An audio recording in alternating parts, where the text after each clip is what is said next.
Hola, ¿qué tal? Bienvenido. Les habla Claudia Gurizati, directora de este canal internacional de noticias, de este programa de opinión, de análisis, de debate. Estoy en una oficina de alguien que se ha convertido en el símbolo de la libertad en el hemisferio occidental. Es María Corina Machado, la indiscutible líder de las Fuerzas Democráticas de Venezuela, que con su lucha, que con su fervor, su disciplina, perseverancia y sobre todo defensa de los principios básicos de la democracia, de los derechos humanos y de la libertad, se ha ganado ya un puesto muy importante en ese momento tan delicado, tan trascendental de una pretransición hacia una Venezuela libre. Hoy ella ha aceptado que tengamos esta conversación tranquila, humana y larga. María Corina Machado, hace 14 años no nos veíamos en persona. Y para este equipo de NTN 24, para todos los periodistas, los productores, poder representarlos a ellos, viéndote a ti, viéndote bien, es una alegría enorme, inmensa. No sabes de verdad la felicidad que estoy sintiendo en este momento. Gracias. Gracias a ti, Claudia. Primero, en un plano personal, el afecto, el respeto que hemos sentido siempre una por la otra, y a todo el equipo de NTN 24 que se han convertido en una ventana de Venezuela al mundo entero. Y cuando escribamos la historia de estos años, ustedes van a tener una posición y un reconocimiento que las futuras generaciones de Venezuela van a apreciar enormemente de lo que ha sido el ejercicio valiente del periodismo en defensa de la verdad y los valores superiores. Gracias a ti. Lo hemos hecho por mucho amor al oficio, obviamente, mucho amor a la relación binacional histórica, tan linda, tan importante, tan profunda, amor por Venezuela, amor por la democracia, amor por lo que da libertad. Y todo este proceso no hubiera sido posible sin ese liderazgo permanente, esa entereza permanente y la esperanza permanente. Percibo mucha creatividad en momentos difíciles, María Corina. Desde que la conocí en persona, mucha creatividad. ¿Cómo hace para que esa gasolina del entusiasmo usted no se le apague? Sabes que mucha gente me ha preguntado eso y yo siempre regreso al punto de partida. Yo tengo tanta confianza en Venezuela, tanta confianza en los venezolanos. Cuando nos decían que era imposible unir al país, que era imposible levantarlo nuevamente, que era imposible demostrar en un contexto electoral que era absolutamente fraudulento la verdad de la inmensa mayoría que quiere cambio. O sea, todo esto nos han dicho es imposible, es imposible, es imposible, y al final nosotros siempre volvemos a la confianza que yo siento por los venezolanos y que la fuerza que nos ha llevado adelante ha sido el amor al que tú hacías referencias, el amor a nuestra familia, a nuestros hijos, a nuestra tierra y a la libertad. Bueno, son muchos los que están ante la expectativa. Han pasado muchas cosas desde la extracción, la detención y extracción de Nicolás Maduro, ese histórico, muy histórico 3 de enero del año 2026, tras la llegada tuya aquí a Washington, y ese tema esencial del ser humano que ha perdido la libertad, ese tema esencial del prisionero político está sobre la mesa. Ayer lo resaltabas ante la OEA de manera clarísima. Hoy el embajador de los Estados Unidos con el de Argentina ante la OEA resaltan la necesidad de que los prisioneros políticos vuelvan. 777 hoy siguen, ya han liberado 143, es un paso sin duda. ¿Cuánto tiempo tiene que pasar para que vuelvan? Es decir, ¿cuál debe ser ese plazo urgente para que ellos vuelvan? Fíjate, lo primero, y lo decía yo ayer en el Congreso, es que el mundo tiene que entender lo que es la urgencia ética con la cual hemos vivido los venezolanos todos estos años. Cada día que pasa, para nosotros no se mide en horas o minutos, se mide, se cuenta en vidas, en niños que cruzan un umbral de un daño irreversible en su cuerpo, en su alma, de venezolanos que han dejado el país, de personas que han perdido todos sus ahorros, de ancianos que mueren en la absoluta soledad. Es decir, esto para nosotros tiene como fin superior salvar vidas, y por eso sí hay urgencia.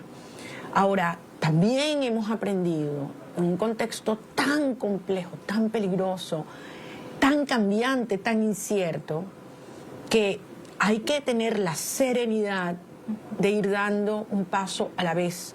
Eso no significa que tú no tengas escenarios, planificación, que anticipes. Tú vas dando un paso a la vez y tú vas construyendo el futuro y adaptándote con agilidad a tantas variables y tantas fuerzas que están fuera de nuestro control. Lo único de donde tú no te sales es de tus valores, de tus principios. Y eso es lo que le ha dado tanta fortaleza, resiedumbre al movimiento que nosotros representamos. En nuestros valores somos absolutamente firmes, pero sí tenemos la habilidad, como tú decías, de innovar, de sorprender, de ser impredecibles y que nos ha permitido llegar hasta aquí. Estamos en un contexto muy complejo y, como tú bien has dicho, la prioridad absoluta en este momento es la liberación, no digo excarcelación, liberación de todos los presos políticos en Venezuela, porque el hecho que a ti te saquen de una cárcel, de un centro de tortura en Venezuela, no significa que tú seas libre. Te persiguen, te monitorean, no te dejan hablar, te obligan a presentarte a estos infames espacios de la injusticia chavista, no te dejan salir del país, y eso todavía ocurre. Entonces, es la liberación de todos los presos, el cierre, la clausura absoluta de los centros de tortura y el desmantelamiento del sistema de represión, para que todos los que se han ido, los que están escondidos, puedan volver, incluyéndome, que quiero regresar a mi país lo antes posible. A trabajar por el país. Y en esa cabeza de ingeniero, obviamente no solo se reduce a eso, también el carisma, el amor por el país, el sacrificio que has hecho, María Corina, el corazón absoluto de mamá por tus hijos, pero también por todos los hijos de Venezuela. Yo tengo millones de hijos. Exacto. Yo tengo millones de hijos. O sea, es una de las cosas que a mí ¿sabes, Claudia? Yo jamás me olvidaré un día llegando a Tinaquillo, en el estado Cojedes. Fue una belleza, porque eran esas concentraciones inmensas y me costaba tanto llegar, porque había el gentío, entonces me tenía que encaramar encima del carro para que la gente pudiera, o sea, permitir que avanzáramos. Y como no había plata, todo el mundo hacía sus propios afiches. Y escribían cosas que no puedo decir aquí en horario infantil, ¿no? Es muy al estilo criollo venezolano, ¿no? Hay unas cosas que yo las leía y me moría de la risa, pero no podía ni repetirlas. Y había uno que decía, lejísimo, decía, María Corina, la mamá de Venezuela. Ay, mira, a mí me dio un sentimiento que yo le empecé a hacer señas, era una muchacha, y le dijo, mándamelo, mándamelo. Y entonces se lo fueron pasando de mano en mano, de mano en mano, porque no se podía mover, hasta que yo lo recibí y desde entonces lo tenía en mi oficina. Y cada vez que yo llegaba a mi oficina lo veía y yo decía, se me han acercado personas que son muchísimo mayores que yo, hombres recios, grandotes, etc. Y me ponía en la cabeza aquí y María Corina, sálvanos. No, nosotros no nos cansamos como equipo, de verdad, de cada vez que podemos poner esas imágenes de esas avalanchas, ríos, mares de gente. Ningún político en Venezuela recordamos que lo haya hecho. Yo me acuerdo de esa gran aparición de Hugo Chávez que dicen reunió 1 millón, y seguro que sí, pero tú reuniste muchísimos más. Pero no se trataba de una persona. Exacto. No se trataba de una persona. Y los niños, tenemos unas imágenes del niño que pasaba y le decía, es que me agarró los cachetes.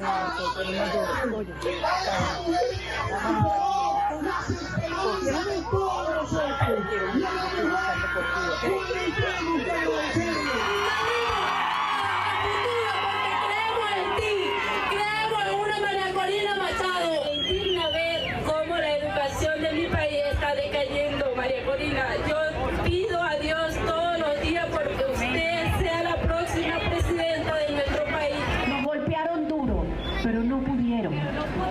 Y después, cuando llegó el momento y yo vi que por puro miedo, por decirlo elegantemente, por pánico puro, no se atrevía a contarse conmigo. Los venezolanos sabemos muy bien la naturaleza de esta lucha. No, tranquilo, gracias, y del Señor, es que María Corina, sálvanos, eres tú mi única esperanza. En una escuela en el estado Sucre fue muy bonito porque los niñitos estaban todos en el recreo. Yo no sé si ustedes le dicen así. Sí, el recreo, dicen el recreo, el ¿no? receso. Exacto. Y entonces, claro, nosotros estábamos en un encuentro ahí con un gentío, como a una cuadra, y los niñitos estaban todos escuchando. Y apenas yo salí caminando, bueno, se alborotó el avispero y salieron esos pocos niñitos, le pasaron por encima al maestro, al director, y me abrazan en la calle. Ese fue un momento donde yo dije, Dios mío, qué responsabilidad, porque cuando un niño de 6, 7, 12 años confía, es algo que tú tienes, es sagrado, y hace que nada te detenga. O sea, en los momentos de mayor dolor, dificultad, soledad, miedo, yo regreso a ese momento. Y esa es una energía que nos impulsa, porque además, te lo decía, esto no es un tema de una persona, es un tema de unos ideales que nosotros hemos convertido en movimiento, en acción. Por eso yo siempre decía, Maduro va a salir, no tengo ninguna duda, antes o después el régimen va a salir. Nuestro gran desafío y compromiso histórico es esa Venezuela que emerge, que tenga unos pilares republicanos, éticos, liberales, muy sólidos, que van a durar por siglos. Es decir, esa nueva Venezuela basada en esos principios de la integridad, del respeto sagrado a la dignidad humana, de la protección de la familia, de la solidaridad, de la corresponsabilidad, del mérito, de la igualdad ante la ley, de la honestidad, de la verdad, es decir, es tan poderoso, y por supuesto del amor, y de la mano de Dios, porque al final aquí han habido unos milagros increíbles para que yo pueda estar aquí abrazándote y conversando contigo hoy. Uno de ellos fue la salida hacia Oslo. Entrevistábamos a el fundador de Grey Bull Rescue, y le pregunté, en ese momento en que se quedaron sin comunicación, las olas gigantes, esa angustia pues en la mitad de la noche, en la oscuridad, los golpes en tu espalda, ¿qué te dijo María Corina? Y la respuesta de él fue, una dama de hierro como su nombre, como muchos le dicen, no pierde el foco y mantuvo la tranquilidad y la entereza de una manera increíble. Sí, claro. Ella, bueno, María, dura como realmente la llaman la mujer de hierro, y es por una razón. Mi equipo y yo realmente somos tipos duros, ¿sabes? Somos de fuerzas especiales y comandos. Realmente somos tipos que somos duros, y teníamos frío y estábamos mojados y no nos quejábamos, o nos quejábamos a veces, pero estábamos muy poco contentos de estar tantas horas a la deriva. María no se quejó ni una sola vez. Así que cuando usted la puede escuchar, cuando escucha gente hablando de ella como la mujer de hierro, es un título que comprobé con mis ojos y mis oídos. Escribía con mucho fervor también, porque es fervor eso que genera por esa esperanza de país, por esa lucha. Y vuelvo a esa combinación maravillosa de eso, iluminar a una sociedad para caminar, pero también con mucho trabajo y diseño. Es que esto no es solamente una persona que puede ser como una celebrity, como decía el de Grey Bull Rescue, sino una persona que trabaja todo el tiempo en todas estas estrategias de manera creativa y, como siempre, poniéndose en riesgo. María Corina, el tema del aparato represor, la liberación, como dices, de los presos, pero el tema del aparato represor es fundamental. Y ese aparato represor está todavía muy anclado en el régimen. Lo escribía sobre Delcy Rodríguez, pero ¿qué habría que pasar? ¿Cuál sería, si tú fueras la que diseñara cómo desmontar ese aparato represor, cómo lo harías?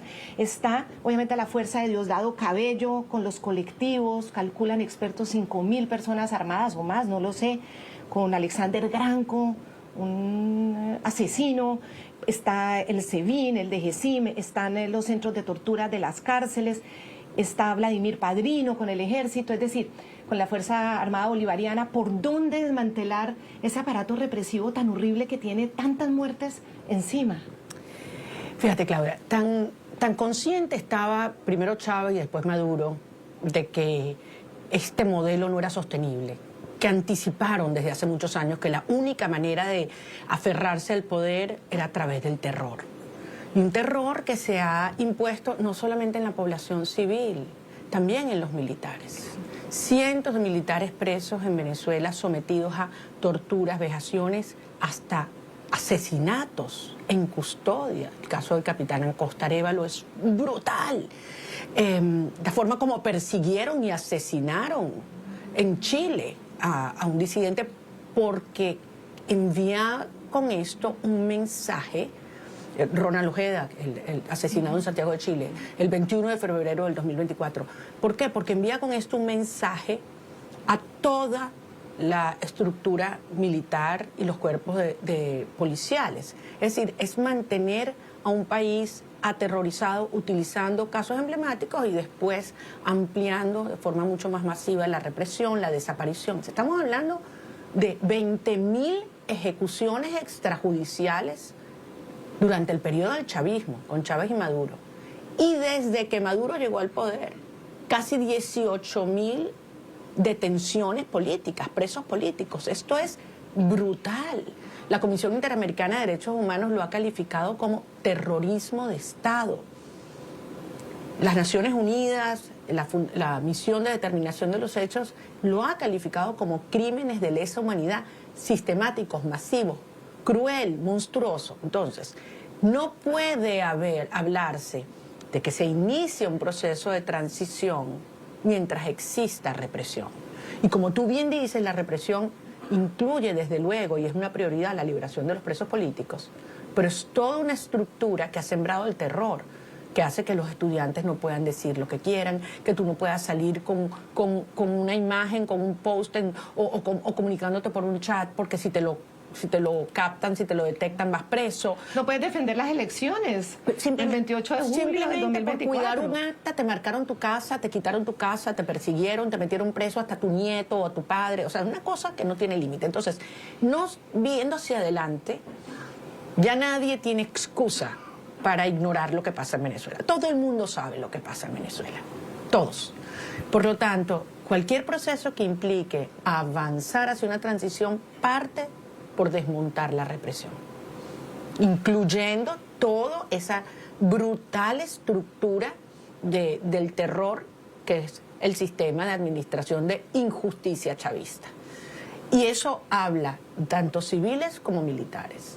Hoy en día existen estructuras muy reducidas en su tamaño, pero son las que tienen verdaderamente controladas a las Fuerzas Armadas. El DGCIM, el SEBIN, la Casa Militar. Y allí se reduce hoy en día las estructuras o los brazos represivos del régimen. El resto, más del 80% de las Fuerzas Armadas, de las policías, están con nosotros. Nos permitieron que tuviéramos acceso a las actas. No expulsaron a nuestros testigos. Arrasamos en los centros de votación donde ellos votan. Y hoy míralos dónde están. Están verdaderamente inhibidos, no están reprimiendo. ¿Y por dónde se podría entrar? ¿Por dónde comenzar? Es decir, usar al mismo Diosdado Cabello para que él mismo desmonte con la presión de Estados Unidos, o Diosdado Cabello tiene que salir y alguien tiene que llegar a desmontar esos colectivos o cambiar las estructuras militares. ¿Por dónde? Que es como la pregunta que todos nos hacemos. ¿Por dónde puede ser? Yo considero que no conviene que explícitamente enumeremos cuáles son los pasos que a nuestro juicio y secuencialmente deben ocurrir, pero evidentemente los compartimos con distintas instancias. Pero al final, pasos importantes se han dado, si no, no tendríamos hoy 150 presos liberados. Es verdad, solo el 15%, y quizás hay más presos políticos, porque hay un punto aquí crucial. Hay personas que no habían sido reportados como desaparecidos y presos por sus familias por miedo. Y ahora que están excarcelando, empezamos a identificarlos. Entonces pueden ser más. Por eso yo te digo, al menos 1.000 presos políticos, pero pueden ser más. El subregistro es claro por miedo. Totalmente, por terror. Entonces, estos ya son pasos muy importantes. Y había ya algo que yo lo comentaba, ayer lo decía también en el Congreso, Claudia, que me han conmovido y además da un orgullo tan grande.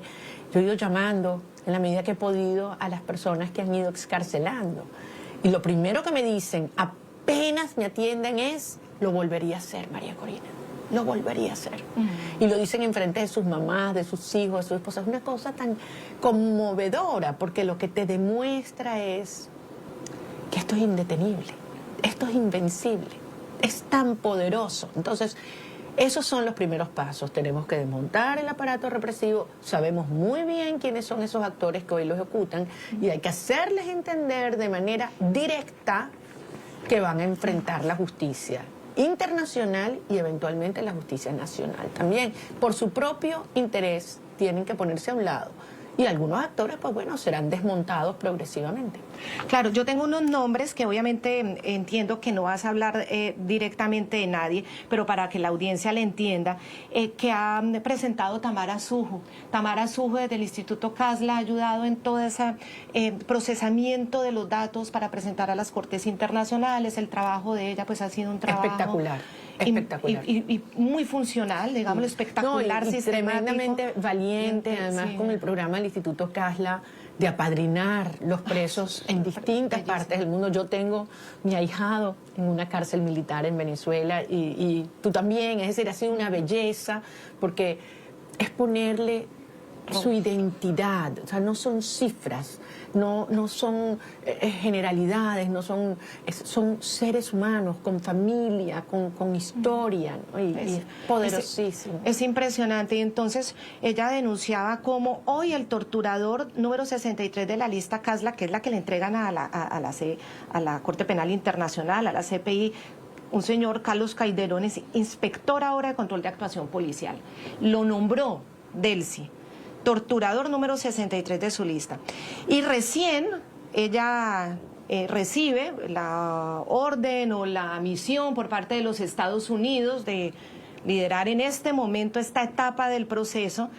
Denuncia el Instituto Casla que Gustavo González López lo nombra como comandante de la Guardia de Honor y director del DGCIM, que es la Dirección de Contrainteligencia que comete todas estas atrocidades y persecuciones en contra de los militares en Venezuela. Está también en la lista de sancionados. Frente a todas estas informaciones, ¿qué podemos esperar de los Estados Unidos y en general de la comunidad internacional?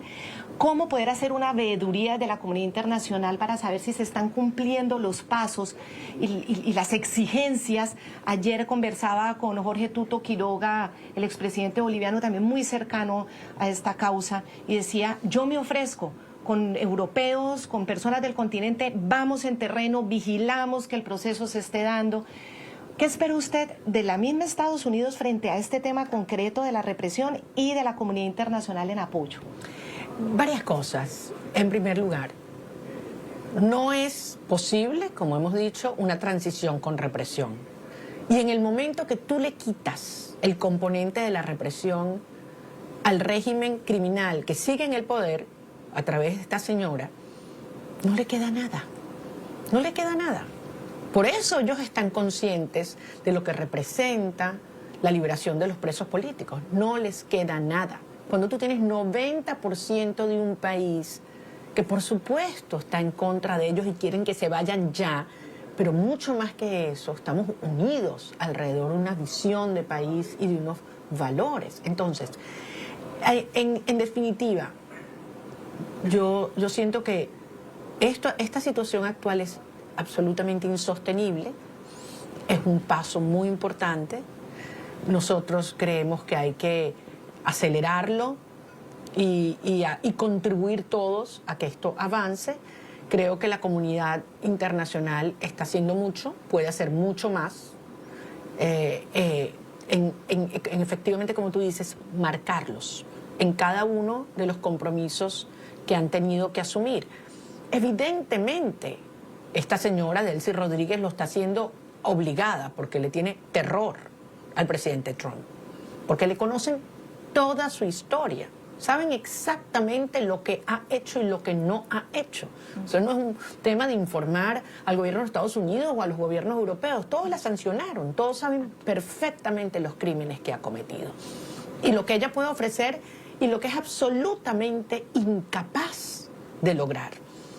De modo que esto es un periodo que todos esperamos que sea lo más corto posible, de manera que podamos avanzar hacia una transición real donde se respete la soberanía popular que expresó el pueblo de Venezuela el 28 de julio. Nosotros tenemos un presidente electo, que es Edmundo González Urrutia.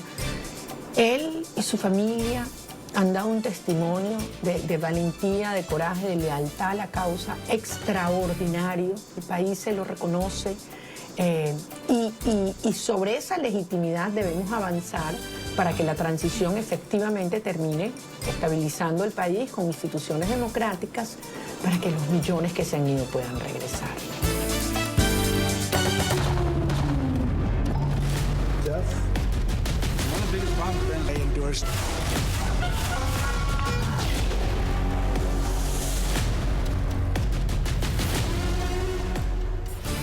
Seguimos en el programa La Noche, en esta segunda parte, conversando con María Corina Machado. El capítulo del petróleo es muy importante, ustedes lo han trabajado, tienen los planes, los han presentado a nivel internacional, los hemos estudiado y leído. Obviamente la coyuntura implica unos barriles de petróleo que el mismo gobierno de los Estados Unidos, que Donald Trump dijo que ya se les había entregado. Delcy Rodríguez dice hoy que ha llegado parte del equivalente a $500 millones, 300 que ya los tienen. Hoy debemos informar que han ingresado recursos, producto de la venta del petróleo, y han ingresado, de los primeros 500 millones, han ingresado 300 millones. Esos recursos irán para cubrir y financiar el ingreso de nuestros trabajadores y de nuestras trabajadoras, proteger el poder adquisitivo de los trabajadores y las trabajadoras de Venezuela, protegerlo de la inflación, protegerlo del impacto negativo de los vaivenes en el mercado cambiario. Esos primeros flujos serán utilizados y empleados a través del mercado cambiario en Venezuela, de la Banca Nacional y del Banco Central de Venezuela, justamente para consolidar y estabilizar el mercado y proteger el ingreso y el poder adquisitivo de nuestros trabajadores y de nuestras trabajadoras. El Departamento del Tesoro se supone que está en la veeduría de que esto realmente, estos dineros, pues vayan a quien lo necesite y no terminen, como siempre, aceitando la máquina represora. ¿Cuál es su mensaje concreto frente a eso, frente a esta liquidez que empieza a llegar ya directamente a Venezuela de la venta del petróleo? A ver, primero tenemos que entender con quién estamos lidiando. Estos son los saqueadores más grandes de la historia de la humanidad. Esta gente le regaló a Cuba más de 63.000 millones de dólares. O sea, en inglés le dice 63 billones. O sea, no te caben los ceros en la cabeza. Regalado a los cubanos mientras el país pasaba hambre. Y se han robado, estiman más de, en inglés, $1 trillón de dólares, en venezolano, porque no sé si usan la misma cifra en otras partes de América Latina, es 1 billón. O sea, Exacto. 1 millón de millones de dólares. Es decir, todo el dinero del mundo se lo han robado. Y evidentemente los venezolanos sabemos que todo lo que se puedan robar se lo van a seguir robando, porque son estructuralmente criminales. Ellos quieren un país pasando hambre. No es que les salieron más las cosas.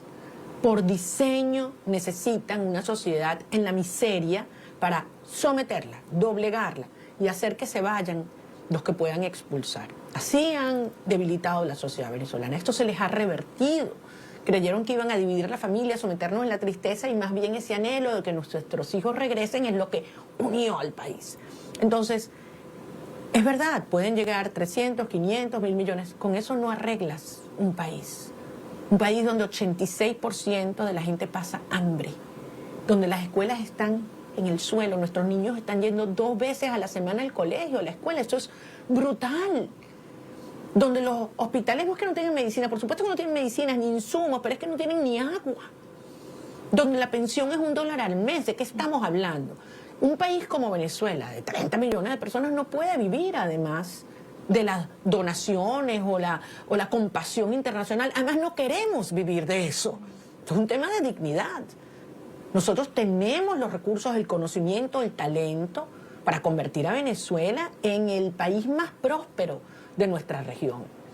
Y eso no va a ocurrir mientras tú tienes la mafia en el poder. O sea, ¿quién va a invertir en un país que es el último en Estado de Derecho en el planeta? El último. El World Justice Project hace un índice y un ranking anual de 142 países. ¿En qué puesto está Venezuela? En el 142. Entonces, nadie va a meter su plata en un país que tú sabes que te van a robar, donde no ha habido un juicio que haya emitido a favor de un particular en contra del régimen en los últimos 25 años. Entonces, y eso lo sabe todo el mundo. Ahora, sí estamos dando pasos, se le está poniendo control, se le está poniendo auditoría a este régimen como una fase transitoria. Pero la Venezuela que va a emerger es una Venezuela soberana, que tiene que tener Estado de Derecho, autonomía de los órganos del poder público, y donde los venezolanos, todos, vamos a trabajar muy duro para que no sea 300.000 o 500.000 barriles. Venezuela puede producir 3, 4, 5 millones de barriles de petróleo en muy pocos años. Claro, no, y esto obviamente es el primer paso, y entendiéndolo dentro de estas etapas.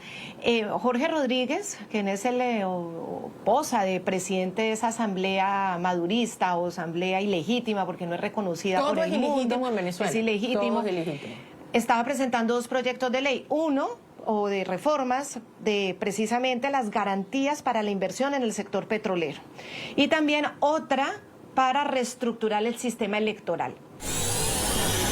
Yo sé que ustedes tienen algunas preocupaciones con respecto al Código Electoral, pero es cierto que las leyes electorales de Venezuela, que son leyes muy avanzadas, que son leyes muy completas, a veces son también complejas en su aplicación y a veces son también engorrosas en los elementos de participación política, que si un partido político, que entonces no sé cuántas firmas, que si no sé cuántos sellos, que va para acá, que va para allá, que establece elementos de discrecionalidad. Bueno, busquemos la forma de que la misma conformación del poder electoral, aun cuando es constitucional. Bueno, Alessandra, lo que se ha hecho experto en comisiones de selección de autoridades electorales, puede dar fe de que es un proceso algo engorroso. Y nosotros estamos obligados, así lo mencionó la presidenta encargada, Delcy Rodríguez, en su discurso del pasado 15 de enero, a buscar la forma de acelerar y hacer más ágiles todos los trámites de la República. ¿De ahí qué debe salir si entendemos esto dentro del proceso de las exigencias de Estados Unidos? Supongamos que efectivamente lo están cumpliendo. ¿De ahí qué debería salir para el futuro de Venezuela? Bueno, en primer lugar, el papel aguanta todo, y cualquier cosa que apruebe esta gente no tiene ninguna legitimidad. Ellos no lo hacen porque aparezca en una supuesta ley o porque a estas alturas tengan alguna intención de cambio. Lo hacen porque lo están presionando. Entonces, todo esto son formalismos que al final lo que están tratando de transmitirle al mundo de que ellos están cumpliendo. Estamos hablando de una gente que ha ido a 17 procesos de diálogos previos, y todo, absolutamente todo lo que firmaron y juraron que iban a hacer, lo violaron. Entonces, en Venezuela nadie confía en esta gente, y afuera tampoco. Entonces, la verdad es que no sé lo que está pensando el señor Jorge Rodríguez, y no me importa lo que esté pensando el señor Jorge Rodríguez. Al final, aquí hay unas fuerzas que se han desplegado. El 3 de enero marcó un antes y un después en la historia, no solo de Venezuela y América Latina, yo me atrevo a decir de este hemisferio. Aquí se le envió una señal clarísima a todos aquellos que han cometido crímenes en el chavismo y también en otros actores alrededor del mundo. Se va a aplicar la ley internacional. Aquellos que están vinculados con estructuras narcoterroristas van a enfrentar la justicia. Y ese mensaje ha llegado. Y tú empiezas a ver el cambio en el sentimiento de los venezolanos. Cómo han empezado nuevamente a dar esas demostraciones. Los estudiantes, los familiares de los presos políticos, celebrando la liberación de nuestra enfermera en Turén. Anteayer, fue ayer, ya ni sé qué día es hoy, ayer, en las calles del centro de Caracas, en el Ministerio Público, algo impensable hace unos días. Entonces, esto va a avanzar y desde el punto de vista de las condiciones electorales, eso está clarísimo. Cada ciudadano con derecho tiene derecho a votar. A una vez, el voto se cuenta, el voto se respeta y la soberanía popular expresada a través del voto se ejerce. Claro, y se demostró con las actas. Y ahí nosotros lo demostramos, y lo demostramos en unas condiciones absolutamente extremas, con todo el fraude montado. Imagínate lo que va a venir, imagínate, con elecciones limpias y libres.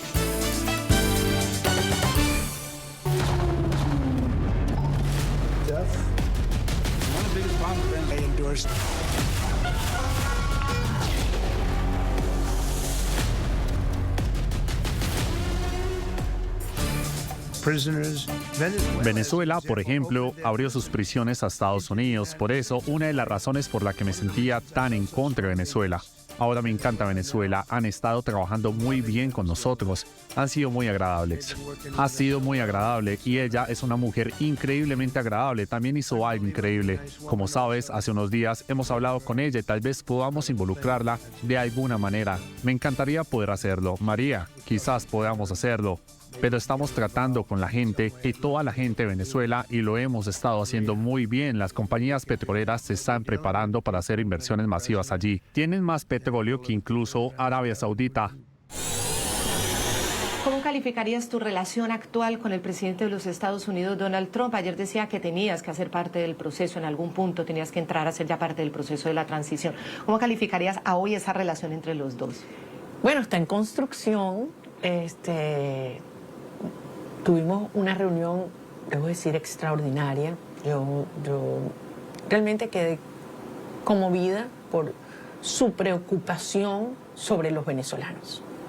Claro, escuchamos todas las cosas que dicen, de cuáles son sus prioridades, etcétera, pero genuina preocupación de cómo están los venezolanos y su determinación a salvar vidas, no solamente de ciudadanos americanos de los Estados Unidos, pero también de Venezuela. Y en eso estamos absolutamente comprometidos. Y como dicen Estados Unidos, esto es un win-win, ganar, ganar. Es decir, Estados Unidos logra un aliado estable en la región con la transición a la democracia, una enorme oportunidad de inversión. Y nosotros lo que más queremos es una Venezuela próspera, productiva, libre, a la que regresen nuestros hijos. Y esto obviamente tiene ondas expansivas muy, muy favorables para toda la región, y por eso esto se ha convertido en una causa regional. Y yo aprovecho este momento para agradecer a todos los presidentes, jefes de Estado del hemisferio que me han llamado, que se han manifestado, que públicamente apoyan la transición en Venezuela. Ayer tuve una reunión espectacular en el Congreso de los Estados Unidos, casi 30 representantes de la Cámara, de los dos partidos, y todos diciendo: estamos con Venezuela, estamos con la democracia, cuenten con nosotros, envíe este mensaje a los venezolanos. Yo digo, Venezuela llega, saber que no estamos solos, de modo que yo soy muy, muy optimista, tengo una enorme confianza. Venezuela será libre y te voy a recibir yo a ti en una Venezuela que te adora, que te dará las gracias a ti, Claudia, y a todos ustedes que han sido nuestras voces, en un país extraordinariamente bello, pero sobre todo que lo más maravilloso que tiene es nuestra gente. Y yo lo que me muero es por volver y por abrazarlos a todos, que eso es lo que ya no aguanto más, me quiero regresar. Pero bueno, los venezolanos saben que tengo una misión, que la estoy cumpliendo, haciendo todo lo que puedo, días y noches, para poder servir a mi país y cumplir ese mandato. Me sorprendió mucho cuando dijiste que una de las cosas que estabas apreciando de la libertad era poder abrir una ventana, poder ver por una ventana. Es muy impresionante porque la gente a veces no se imagina esas condiciones cuando hay clandestinidad. Llegado el punto, ¿serás la candidata a la presidencia de Venezuela? Yo voy a hacer lo que los venezolanos quieran. Al final, mi obsesión de vida es liberar a nuestro país. Es decir, cada paso que doy, cada decisión que tomo, cada palabra que escojo, yo la paso siempre por ese filtro. qué es lo que conviene para liberar a Venezuela lo antes posible. Y he tenido que tomar decisiones durísimas, que a veces yo digo, nadie va a entender, porque son complejas, son retadoras. Mi propia familia ha tenido que pagar un costo inmenso por esas decisiones, algo que me hace sentir a veces muy culpable, porque veo el dolor que les he causado. Pero al final yo siempre le pido a Dios eso, que me ilumine, que me haga tomar las mejores decisiones, que me permita servir a mi país y estar donde soy más útil. Por eso estoy aquí hoy. Y eso es algo que pienso todos los días. Hoy, ¿dónde soy más útil para Venezuela y para nuestra causa? Y sabes que yo le doy tantas gracias a Dios. Todos los días le doy gracias a Dios por permitirme estar aquí, ser parte de este movimiento inmenso del cual yo soy una más. Somos millones de venezolanos, todas partes del mundo y en Venezuela unidos. Y yo sé que al final, cuando escribamos esta historia y miremos para atrás, diremos, wow, qué días tan increíbles que le dieron sentido a nuestra vida. Cuando tú luchas por la libertad, cuando tú luchas por la dignidad humana, cuando tú luchas por la familia, cuando tú luchas por la justicia, cuando tú luchas impulsada por el amor, eso le da mucho sentido a tu vida. Y eso es lo que nos hace invencibles. No, y nos consta, lo hemos vivido desde el oficio, desde acompañar todas esas actividades y sobre todo en momentos de oscuridad y de falta de esperanza, esa luz del liderazgo tan claro en esos principios ha hecho que se convierta usted, María Corina, en un símbolo que no puede, que es infaltable en todo este proceso, que es fundamental en todo este proceso. Y ahí estaremos, claro, ahí estaremos obviamente todos los que hemos estado. ¿Se imaginan todo lo que vamos a hacer en Venezuela? Vamos a recorrer todo el país. Eso sí, vamos a ver las mejores arepas, eso sí, las mejores, los pequeños, las hallacas. Óigame bien que son venezolanas, porque hay algunos hermanos colombianos que están compitiendo allí. Ya va. Bueno, ya llegará el momento. Concedo que el cafecito colombiano es riquísimo, pero el nuestro compite. No se queda atrás. No, absolutamente de acuerdo. Es verdad que Donald Trump le dio el teléfono. Ay, bueno, pero deja algo para mi biografía, algo para mi memoria, porque no me quieren después. No me lo puede decir porque se lo empiezan a pedir. El teléfono. Gracias. De verdad, gracias a ustedes. Espacio. Ha sido muy lindo. Ya para terminar, me ha pasado aquí caminando por las calles. Hay muchísimos latinoamericanos. Muchos. Y se me acerca gente de todos los países con emoción.